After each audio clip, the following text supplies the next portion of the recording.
All right, and they said we're going to go do a run through again on what we're doing here.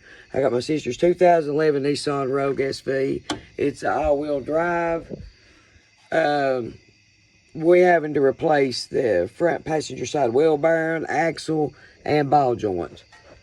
Somebody had hit something very hard in her car and didn't tell her. When it did, it busted this boot right here. When that happened, all the grease leaked out. It came out the side. All right, if she had known that had happened, this part right here would have been $15. All you would have done is pop that out, put the 2 clamps on it, fixed.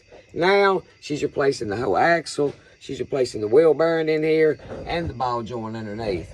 The axle goes also inside the transmission, so you got to have You have to have an 8mm wrench. You have to have a 18mm wrench. We spent 3 hours looking for one now, because the person that worked on it before didn't have the right tools. And you see that bolt right here? It's pretty much stripped out, ruined.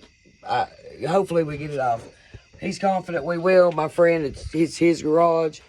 He's allowing me to use his garage. He's helping me, showing me how to work on this, because I've never done it myself. So we learn together.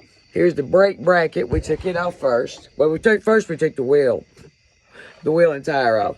Then we took, the brake bracket off. Then we've got the tire rod in right here. Now, I've cut other parts of this video. I'm going to try to splice it up and show you when we was doing it. But, I can't do it all at once, and people have to take breaks. We have to have